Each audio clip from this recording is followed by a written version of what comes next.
Welcome back, Know It Alls. Thanks for listening to the show. And as always, give us some feedback about what we are doing so we can make sure you're having a good time listening to us.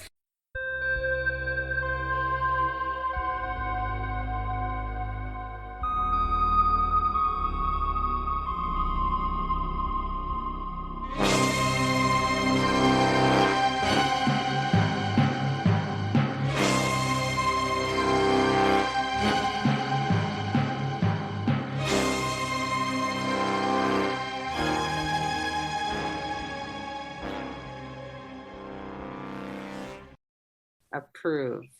Got You it. you approve the recording? I put got it. Okay, good. All right. Does So it say, yeah, is that right? Is that what I did? yeah, you just click on Yeah. the thing and then it approves that I can record everything you say. Oh, do you do it again, just in case? Well, I can't. Once it's done, I have to end the session and then Okay. start. It's But actually recording. There's no chance of it failing, right? no, right now it says recording started Okay. and All right. Let's go. it shows video of everything. Oh, Everything you're doing right now. cool. Yeah. Good. So you're just Gonna sitting be there. your memories forever. Yeah, but it's pretty boring. I'm not going to lie. However, we're going to get into the meat of it. So, hey, everybody, this is Lexi, and Lexi has wonderful stories to talk about. And she's going to talk about how you went from a married mother of two to a unmarried mother of two. But the transition in between the two, your sex life changed drastically, did it not? Yeah, I think it was like a liberation movement, I would say. So describe the married sex life. Oh,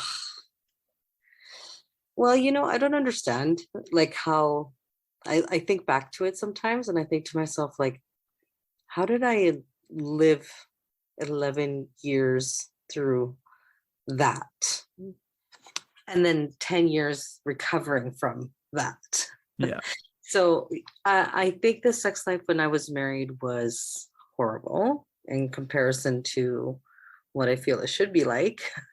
So that was back then. You were thinking that while you were married. What's that? Were you thinking that while you were married, or was that after you were Well, I married? didn't know any better. How would you know? Like he was only like my fourth person, maybe. I mean, you need at least 20 or 30 before you can decide what's good or not, right? I would say at least. At least.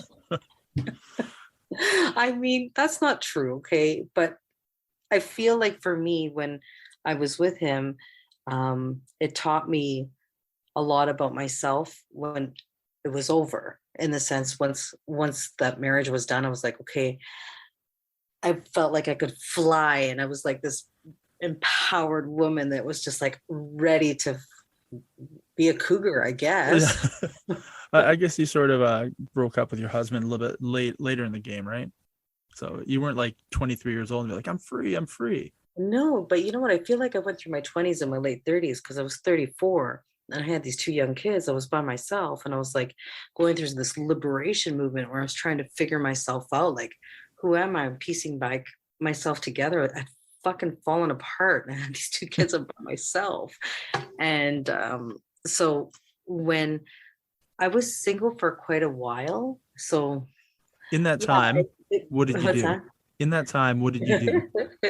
Well, it's the transition time. So what ended up happening was, first of all, let's just say that I'm a completely hopeless romantic. So now that I'm in a relationship, it's completely different. But when I first got out of my divorce, I actually thought that I was going to go in Plenty of Fish and find like the love of my life. And I never understood what it meant for a guy to like say, yeah, I'm going to Mexico for a meeting. I'll call you when I come back. And then my girlfriends would be like, oh, honey, he's never going to call you back. Are you really that stupid? So I had to like, I can't believe how naive I was. So I had a lot of making up to do. Oh yeah, absolutely. I had a lot of making up to do in that sense. And, my kids were young. So I'm going through this liberation movement. And then, yes, I was very insecure as well as a woman. And I think that's unfortunately very common. And for men too. I'll have to take your word for it. You know what? Hey, I'm not like that anymore, but Yeah. I was like that for a long time. So when you get out of that, you're just kind of like, oh, yeah, this is awesome. I was starting to kind of discover myself. So I think you're trying to ask me how I got from being just this beautiful, innocent little angel. Well, absolutely. I mean, still an angel, but not so much innocent. I am an angel. I am an angel. It's called the lifestyle, right? It is called the lifestyle. So what ended up happening was I ended up having an old elementary school friend come visit. Yeah. And I hadn't seen her for like, I want to say 12, 15 years. Like we hadn't seen each other for a very long time. We didn't have like a really strong connection or anything. She was just like, hey, I'm in town. I was like, come over. Let's go out. Let's go have a drink. And I ended up sleeping with her that night. And I woke up in the morning and I was like, oh my God, I'm a lesbian. Who am I? Am I a lesbian? Oh my God, I need to see counseling. What is happening? How did that happen? Like, and then all these things were going through my head, like, what the hell? So then I started finding my sexuality, I guess you could say, like liberating myself sexually, which I feel like the younger generation in today's world have this privilege Yeah. of like figuring out who they are sexually at a very young age. We never really had that opportunity. It was like silent, something that you don't talk about. Yeah. Right. So for me, it was like, oh my God, I'm a lesbian. And then I was like, did you talk to her about it? Or did she just go on her way and you're like, she just thought it was just like a normal day for her, I guess. I don't know. I was just kind of like, okay, yeah, that was awesome. High five. See you later. Like, so do you know if she was a lesbian back in high school, or was this a new development? No, she was not. We went to school. Yeah. I was in a very small town. Yeah. And I knew her for years. And no, she was not a lesbian. She was married with a husband and children. But she wasn't married at the time, FYI. I thought I'd just throw that in there. Well, yeah, you don't want to throw her marriage under the bus. I mean, unless this is a normal thing. But then I did wake up in the morning thinking I was a lesbian. So then I ended up reaching out to one of my very good friends. And I was like, Jesus, like this fucking crazy. Am I allowed to swear? Oh yeah, you can say whatever you want. I mean, nobody listens, right? No, nobody listens. This is just for me to edit and listen later and be like, that's not too bad. I mean, my mom will listen, so she'll be like, oh hey, who's that lesbian you talked to? You know. Oh yeah, well, I'll tell you. Okay, so we ended up kind of whatever, and then I ended up reaching out to one of my friends, and I was like, oh my God, like this thing happened last night, and what am I? Like, what's going on? Like, am I not? Like, I was very confused. Like, how did, like, I almost was like, I didn't know I had this in me kind of idea. And my friend at the time was like, oh, you're a unicorn. and it begins. What the fuck is a unicorn?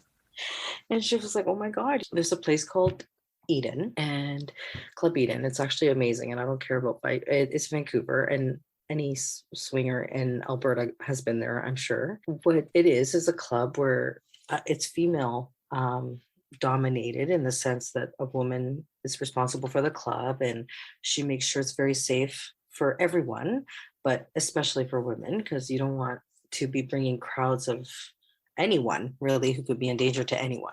Yeah. And everything in there is done with consent. So it's a completely different world altogether. It's not like going to the nightclub, dancing with drunk people and spilling and people touching you. Everything is consent. There's a lot of mutual respect in those kinds of places, right? Yeah. There's of course your little buggers from time to time, but whatever, like it's fun. So what ended up happening was I got invited to this. First things first, I got invited to this Facebook page, and I get on there and I post a picture of myself. And I was like, hey, I'm a single girl. I hated the word unicorn, by the way. I was just like, can we just not call me that? Just, I'm a person. I like women. I like men. Let's fuck. Peace out. High five. Don't even, but just call me a person. Anyways, the labels behind everything. Well, with the label, can you describe what is the definition of unicorn? So now, okay, all I know is that a unicorn could be a divorced woman who sleeps with her elementary school friend. No. Oh, okay. Right? So unicorn in the lifestyle is a single woman who is available to have a threesome, either a male, female, or female, male, female, or groups, or she's a single female. So technically that's why it's got the term unicorn, because it's somewhat like a shiny object that's like ready to be involved in any type of situation.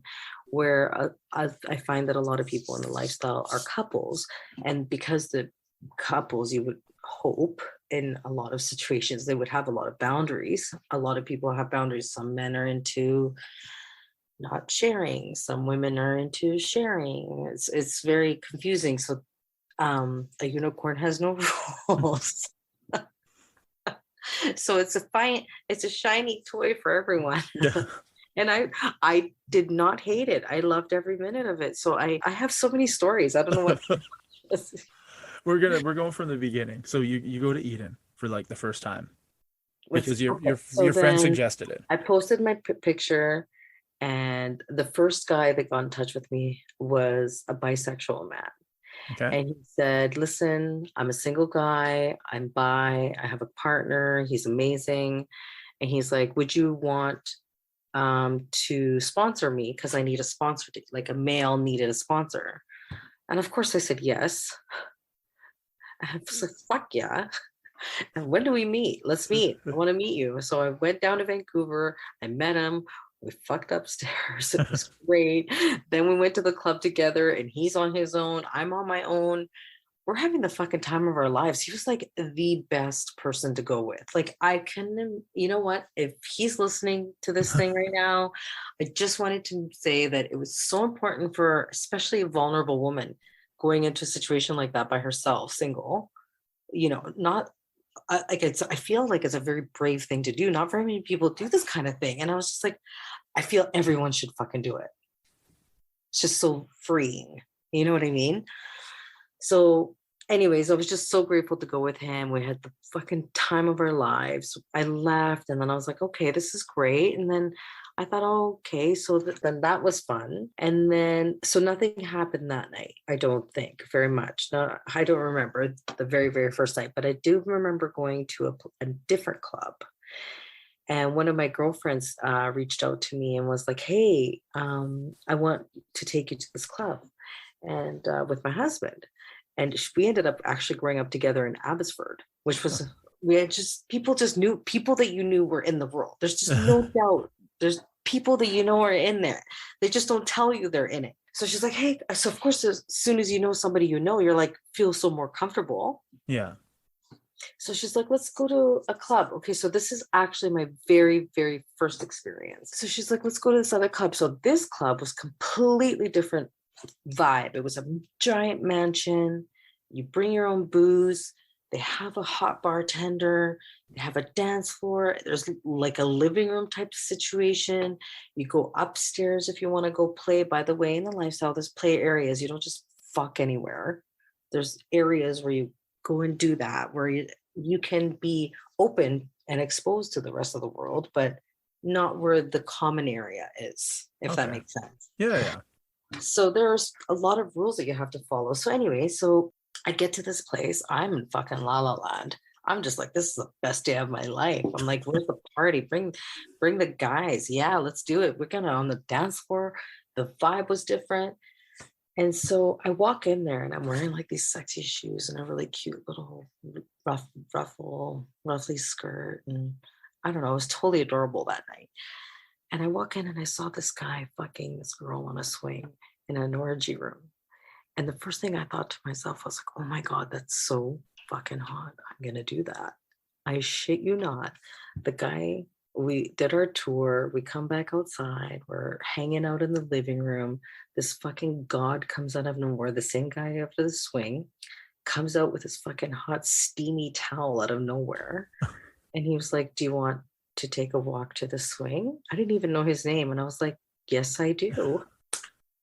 Takes me to the swing, and my friends now come. And of course, anybody can watch. Yeah. I'm not in a private room. I'm in the area on my very first fucking day.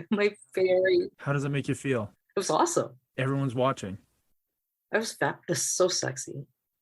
Oh no, I'm with you. Like I'm not arguing it at all. It's very sexy. I feel like I don't know, it was a very empowering experience. Like I walked out, my girlfriend fucking high-fived me. She was like, holy shit, man. And then actually there was actually we started on the swing, and then there's like if you walk around to the other side, there's like a little dungeon kind of area where you go to the side and you can have a little bit of privacy, but it's got like the dom kind of like X thing. Yep. I don't know the exact words for them, but we didn't do any of that, but we were like on a harder surface. It just these places have fucking everything. Everything. You want to do it, it's there. Except there's obviously you don't want to overdo it. There, but the paddles, all that stuff. Describe all that stuff. Well, it depends on what you like to use. So, like for example, like Eden, it didn't necessarily have those kinds of things. Like there's not toys hanging around. Like you can't find whips and um, paddles and stuff like that. But if you were to go to Sin City in Vancouver, I don't know, have you been to Sin City? No, I wish. Okay, so Sin City, there's no actual sex on premises. So, like it's not, there's no nudity and Yeah. there's no sexuality, but there is oh, maybe there is nudity, but regardless, there's a little area on the side where you can go and flog, whip someone, tie them up openly in front of everyone. It's very sexy, but there's no like fucking or anything like that. I'm just looking at the smile on your face right now as you're reliving this. It's Oh my God, I have so many stories. You know what? I think that I wish I can't wait. Like my kids are a little bit older. My daughter's now 20. yeah. I wish I had it. Wish I was a little bit more liberated in the sense where I was a little bit more open about it. In the sense that I would want them to go, like I want them to go and experience, like go out there, travel the world. Or It's weird that you say that because all the kids that work for me, they're like high school kids. And the best advice I personally think I can give them is A, don't have kids, B, save your money, travel the world, and fuck hot people. Like that's it. Live your best life you can possibly live. The world's got way too many people on it as it is. You don't need to get look married right out at of high our school. look at our situation right now. It's a fucking shit show. Yeah. So of course it's like for them, it's like, you know what, really, regardless of the shit show, they still have the world as their oyster. Like they can literally do whatever the fuck they want. Yeah. So anyways, sorry about that. Oh. Is this boring? No. Why would you say that? I don't know. I've never done this before. I hope I don't lose all your fucking customers. No. So what kind of questions you got? What else you got? After your first couple experiences, what went through your head? Were you like, well, this is me now. This is what I do. Yeah, like because it's like opening Pandora's box, right? And were you just like, oh, I want to invite him, I want to invite her, oh, she should know about this? No, I was So very private about it. In fact, what ended up happening was actually really sad. Um, I went in there, the second time I went in there, yeah. I introduced myself to the main photographer of the club, and somehow I became the photographer of the club. Oh, okay. Sure, why not? Did I Well, tell you that? I just told you that. yeah. So on every third Saturday for like 3 years, I would pack up my fucking gear, go down to the club, and have the time of my fucking life and come home. And I got to photograph. So for me, in a really fucked up weird way, because in that world, everybody wants a piece of you, right? Like it's you make really good friends and very strong relationships, but it's unfortunate that a lot of people aren't educated properly in the sense to just make it very organic and sexy. Yeah. Whatever that is, whatever it is, just do you. And a lot of the times I found that when you're in especially in that unicorn situation, everybody was like prowls. They're all after you. So for me, when I became the photographer, it was almost like a protection. Like I was in charge. I was up on, I was on stage. Everybody could see me. I had everybody lined up. It was just fucking awesome. I remember one night we had, I don't know, 50 people it was Valentine's, and everybody has their sexy outfits. Like you Yeah. can imagine what they have, right? They're all on stage, and I had my camera, and everybody's like fucking just having the time of her life. And crisscross jump jump comes on. I'm not even joking. And the entire stage just goes crazy. There's like 400 people going nuts for crisscross jump jump. And what year? Like it wasn't even that long ago. I was like, if that doesn't define my age, I don't know what does. So 'Cause how old are the people that you're doing this with? you know what? Like, There's what is? actually quite a variety, I think, that I feel like towards the end, pre-COVID. Okay, so pre-COVID, I feel towards the end of pre-COVID era, like those last couple of years, that a lot I started noticing a lot of younger people come out, a lot of more open-minded women and men that are just like, hey, they would introduce themselves. I'm a single guy. I'm interested in the club. Like, would anybody like to sponsor me? And they would just, the community has grown quite a bit. Actually, I feel like since I started going, and I don't even remember what year it was, but when I did go, there would be like, 50, 60 people in the club. But by the end of right before pre-COVID, I would say there was like 300 people in the club, like a lot. It's And gross. just fancy. Like it was so fun. Like, so, and then there's other types of parties too, like depending, and again, the whole like lifestyle, like label, right? It's like such a big bubble because you have um, your fetishes, and then you have your sensual, and then you have your everything's kind of separated in the sense. Do you know what I mean? Well, I have to take your word for it. I've never actually been to any of these things. So I'm just, when you say, hey, you know what I mean? I'm like, yeah, sure. Yeah, keep going. Keep telling me more. Yeah. So how many dicks were slapping you in the face? What's happening? Like, let me know. Well, you know what? One time we went to I had the private parties is where it's at. See, once you start going to the club, you start making very good friends, and you start Yeah. connecting with people that you want to be around, and you start connecting with people that desire you, or you're desired, or you're feeling a connection with, or whatever. So when that happens, you start getting invited to the private parties, which is the best part, because then you're surrounded by the people you already like, Yeah. and by good music. And All the crisscross anybody could ever imagine. the very first party we had, we ended up having it was called a wet lube wrestling party. Okay. And the guy had a pool, and he bought, like, I want to say 100 gallons, okay, Jesus. of lube buckets. That he sat there and he mixed these buckets of lube, filled the fucking pool up to, I don't know, just above your shin level, so they're not going to kill themselves, okay? And we did fucking naked wrestling. Like, That's it's not fun. your average barbecue to come by and have somebody getting flogged on the side of the cake table. That's so fucked up, because like a little tiny bottle of lube is like $18. You know what I mean? I can't imagine 100 gallons. Here, I'm gonna I see it. don't Hold know on. if it's Hold on. that much, but he told me he's told me he spent like $300 on lube. Okay, so I'm looking at a bottle of lube right now. 88 milliliters is $18. 88 milliliters. But you can buy the powder and mix it yourself. I'm gonna have to take Yeah. your word for it, because I mean, when I walk into Walmart, I could go ask like the pharmacy They don't section have it at Walmart. and You be have like, to look hey, it up.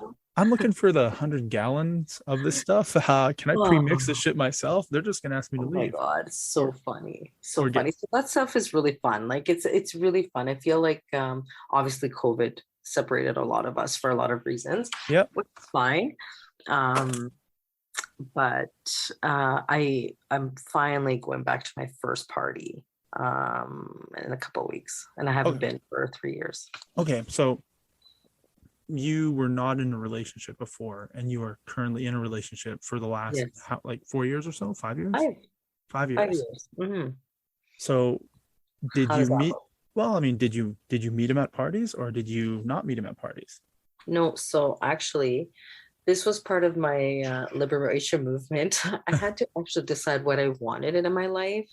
Like, because I was doing it for so many years throughout, that liberation movement, if you may, I found myself saying to myself, oh my God, like, is this it? Is this who I'm meant to be forever? Am I meant to be this, like, you know, shining unicorn that just leaps from person to person. Well, I mean, that's not a bad headstone, right? I mean, I wasn't sure, but then I really kind of, I know, and I don't want this to sound morbid because it really is empowering if you just change your perspective.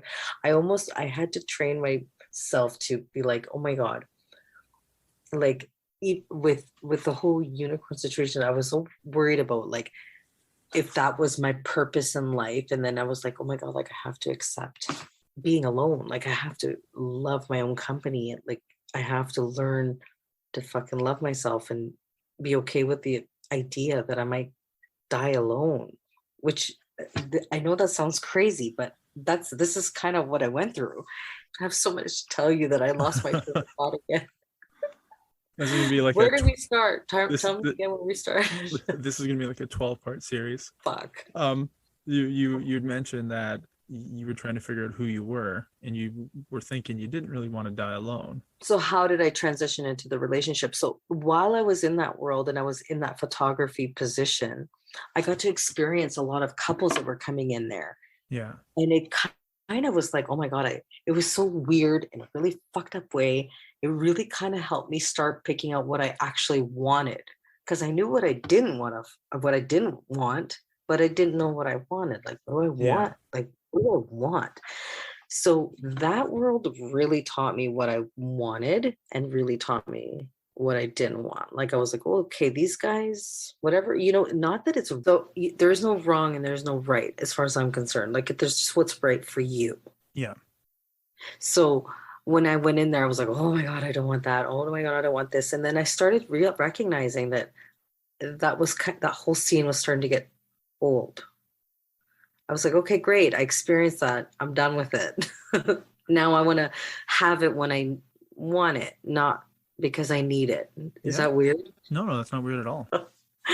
So then what ended up happening was I made a decision and I started not removing myself, but connecting to people in a way where I was just like, I'm not looking just for a fuck.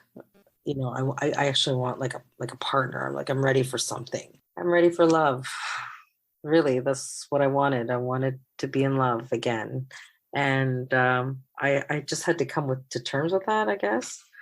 And so then I did that too. But did you just stop going to the parties? Well, I had a really good no. So I just changed. So what ended up happening was I had to come into realization that I had a decision to make, that the person that I was looking for was not going to be in that world, because I was already in that world for 4 years and I didn't find him. So the person I was looking for wasn't going to be there. So I started looking online. And so when him and I met, what ended up happening, one of my friends was saying, oh, don't tell him about the lifestyle. You're going to scare him away. And I had only met him for one coffee. And then we had gotten together on a Monday and we spent the day together. And then I said, oh no, I'm just going to tell him everything. I'm going to tell him everything. And he's either going to handle it or he's not my person. Yeah. In the sense that you don't, and when I say this, I mean this wholeheartedly. I was willing, and I did, for the right person, and for myself first and foremost. When I was ready to make that commitment to a person, I was like, I'm ready to be with somebody and accept their boundaries. Where a year prior to getting a relationship with my boyfriend right now, I was like, there's no fucking way nobody's going to tell me how to live my life. I'm a unicorn. So I was still not ready. You know what I mean? And then, so what I just told him, I flat out FaceTimed him. And I was just like, I just need you to understand there's something about my life. It's a little different than your average gal. I was like, first of all, I'm a unicorn. So bitch, recognize. I love women. I love being with women. I love being sensual with women. And that's not going to go anywhere. And I don't think, if I stand corrected, call me old school, call me whatever the fuck you want to call me right now. Don't judge me. But any man to turn that down is a fucking idiot. Or woman, in fact. You know what I mean? Like, it's just, but in the sense that it's like I said, I just kind of said to him, this is my life. This is what I'm into. I'm a photographer. I'm ready to kind of settle down. Like I'm ready for a relationship kind of thing. Yeah. And the first words that he said to me was, I don't own you. But he didn't follow it up with yet. No, he did not. And I was like, oh, well, he caught my attention. I like that. I said, well, but I want you to understand that I'm also ready to accept whatever boundaries you have, in the sense that I don't have, just because I've fucked 5 guys and 3 girls in a room doesn't mean that it's okay for everyone to do that. Some people are very private and they're not people that can be naked in front of people. Like, people are very limited, you know what I'm saying? And just because I can do it doesn't mean everybody can do it. So he had no issues coming to the parties with me. When you went to parties with him, what was different? Because when you went without him, you'd go into a room and have 5 guys rail you. No, I never did that, actually. This conversation is over. This is not what I expected. I need something a little bit more. Okay, I'll tell you a really good one then. So one time we were at a party and I was with the bi guy that I used to go with all the time. And there was another bi guy there. So the bi and the bi guy. So we went into a room with those 2 guys and 3 girls. Yeah. I mean, that whole situation, first of all, the guy, like, everybody's like, anything that you can imagine. It's not like gross. It's just fucking hot. Yeah, no, I'm with you. Oh, I'm with you. Like, this is just this, let's just make it as sexy as fucking possible. So you have like the women that are just all over each other, and then you have and I never thought in my life that, like, when those 2 guys started making out, I was like, that is so hot. That is sexy as fuck. So I found the whole thing very sexy. It was super fun. So I've done things like that. The guy came on my tits and the girl sucked it right out of my tits and swallowed it. My hero. My hero. Mine too. Mine too. I was like, shit, girl, you want a straw? Like, who does that? She just right out of there. She's like, thanks. I was like, I don't think I will ever forget that moment. There's a couple other stories. Oh man. Do you want to go back to your first time going with your boyfriend? You said you got sidetracked. I got sidetracked with the girl with the boobs. Yeah. I mean, come on. Who does that? Someone who's perfect in my Fucking mind. Sexy as fuck. So what ended up happening, actually, when we went to the club the first time, because I still am very free spirited. Yeah. So I'll go to Wreck Beach. I'll take my top off. I don't fucking care. I think everybody should be naked all the time, personally. Like, we really fucked up somewhere. I mean, have you seen Brazil? I want to go to Brazil. Yeah. There you walk around half naked. Yeah. It's beautiful. It's beautiful. Anyways, so we're at the very first time we went to the club, I took off my top and I was dancing around the pole. Yeah. And I think his face was like, what is happening? The whole time he's like, I'm prepared. I got this. Yeah. I got this. This. Like, what's wrong? You can't just come up here and whip out your cock and start dancing. No, not that night. So I was just like, oh my gosh. I was like, oh, maybe this is too much for him. Like, but you know what? It taught me to just kind of, you know what? Honestly, I don't feel like I'm losing anything. It just changed because I want to enjoy being with women. And I want him to enjoy being with me, being with women. And when and if he's ready to ever go outside of that, yeah, I'm fine with it. If he's never okay with going outside of that, I'm fine with it also. But I came to terms with that before I got into my relationship. Does that make sense? Yeah. So he was expecting just for you to be happy, and you were respecting his boundaries. Yeah. And he didn't have any problem going to parties? No. So we went to parties. We've played. Yeah. We played together. We play with people, but most with girls. So that's what for now or forever. I don't know. But so our very, very first time that we played was actually pretty funny because we went to a backyard private party. And one of these guys that came in, he's just a cocky motherfucker. He came in with like 4 girls in his arms, stroking his just big ego all the way in the door, like the good big hot guy. And I was wearing this like long lace see-through white dress.